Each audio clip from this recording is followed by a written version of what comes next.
Hello everyone, I am Dr. Garima Gupta, Assistant Professor at Sri Ram Sarup University.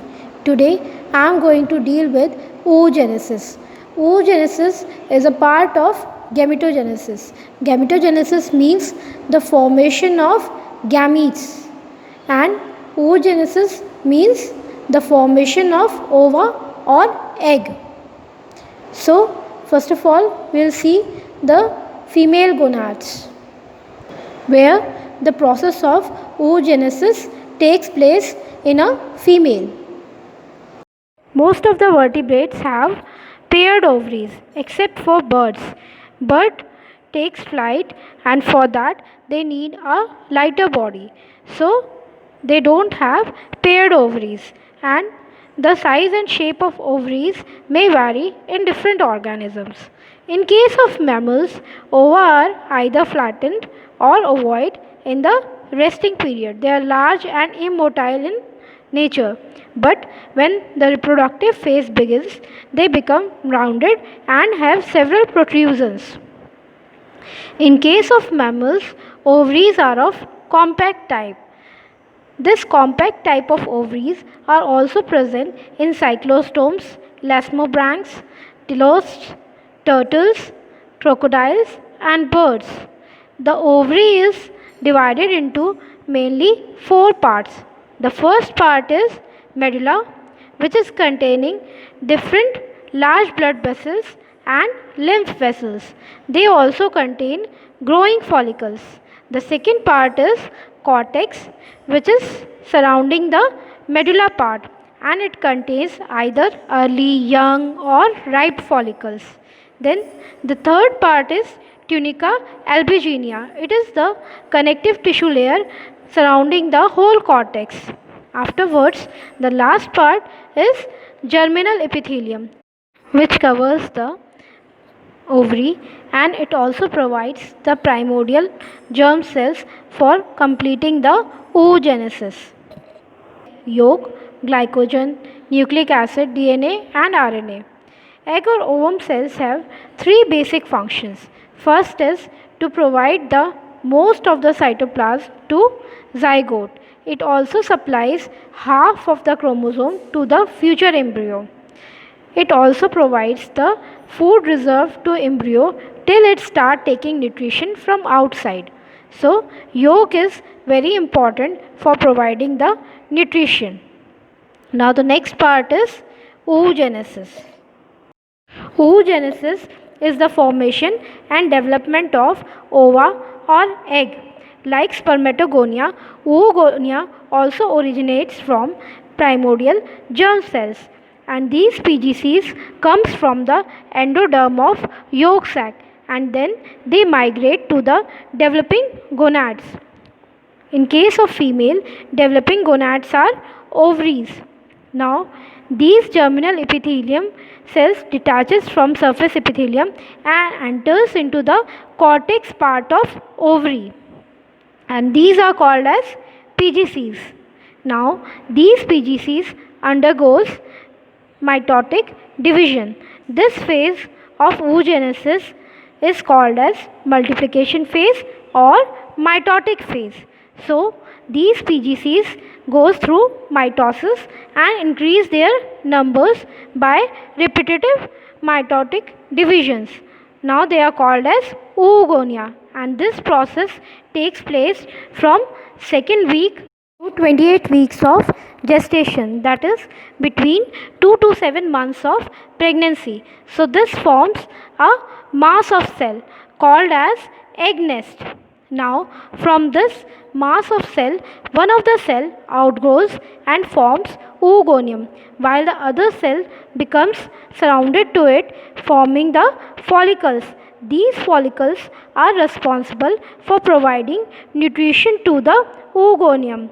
Actually, this oogonia has several projections called as microvilli. These microvilli get attached to the microvilli of follicles for getting the nutrition. Now, there are around 7 million oogonia which are produced in a female embryo, but most of them get degenerated and only 2 million oogonia are left at the time of birth of a female. Then this oogonia goes into meiosis phase, which is the next phase of oogenesis. Now this mass of cell get converted into primary oocyte. So this primary oocyte get embedded in the ovary. Now there is no synthesis or accumulation of food or yolk takes place, only there is increase in the volume of nucleus or cytoplasm occurs. There is increase in number of mitochondria, endoplasmic reticulum network, increase in cortical granules produced by Golgi body, and increase in the size of nucleus occurs. So, a primary oocyte generally contains a relatively large and centrally situated nucleus with a prominent nucleolus. It also have active RNA synthesis, and there are abundant number of cytoplasmic organelles present in the primary oocyte. Now, these primary oocytes get arranged in the form of cluster in the gonads, and they are surrounded by flattened epithelial cells called as follicular cells or primordial follicles. So, last stage of growth, primary oocyte replicates their DNA and enter into the prophase.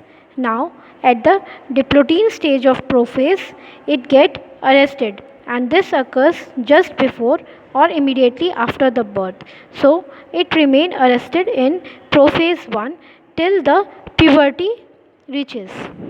Know that primary oocyte has been arrested at the stage of prophase 1 of meiosis, and this arresting stage is called as dictyate or dictyotin stage. Then when a female reaches the puberty, the pituitary gland of female starts secreting luteinizing hormone, which is responsible for starting of or resuming of oogenesis. So primary oocyte has to go through the process of oogenesis each month. Each month around 15 to 20 oocyte get activated, and it is found that out of 15 to 20 oocyte, only one oocyte reaches to the maturity. So in a female, oocyte production takes place from 12 years to 42 years of age only. Then most of the primary oocyte get degenerated, and the process of this degeneration is called as atresia. In atresia, around 2 million oocyte present at the time of birth of female get degenerated, and only 40,000 still remaining. So this process is called as atresia. The primary oocyte has to undergo 3 stages during the menstrual cycle.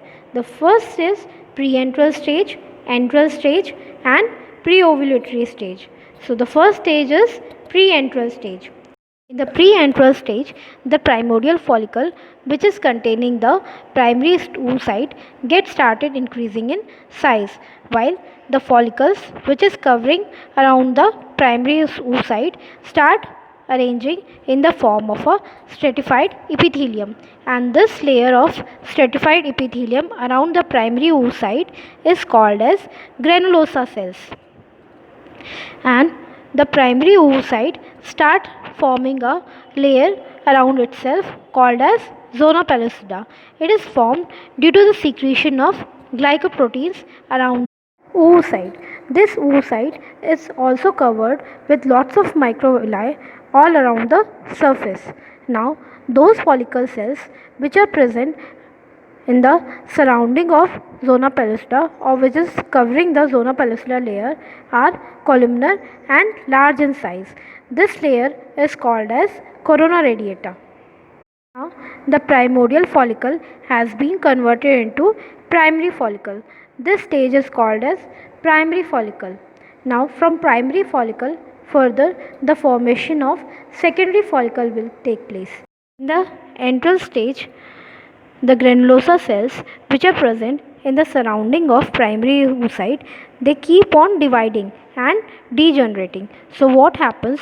Due to the division and degeneration, a gap is created in between the follicle cells. So these follicle cells get rearranged and it leaves a gap in between. These gaps keep on adding to each other and forms a cavity kind of thing. So this cavity is called as antrum, and this antrum is filled with the semi-viscous fluid called as leaky follicle. This antrum get into the center of the primary follicle, and then this is surrounded by a more compact layer called as stratum granulosum.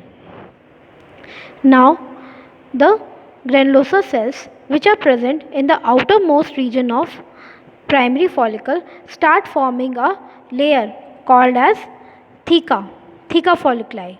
So, this formation of theca folliculi leads to the conversion of primary follicle into the secondary follicle. Now the follicle will be called as secondary follicle. Now in the next stage, the secondary follicle will get converted into tertiary follicle. So this theca cells get thickened and forms a thick layer, and this theca folliculi forms two layers. One is theca externa and the other one is theca interna. Theca externa is made up of spindle shaped cells, while theca interna is made up of rounded cells. So on the formation or the thickening of this theca cells, the secondary follicle get converted into tertiary follicle, and the formation of secondary follicle to tertiary follicle or the whole process of oogenesis is controlled by various hormones like follicle stimulating hormone, luteinizing hormone, estrogen, etc. Now after the formation of tertiary follicle, go into the next stage, that is the pre-ovulatory stage. The next part of oogenesis will be taken up in the next lecture or in the second part of oogenesis. Thank you so much for your patience.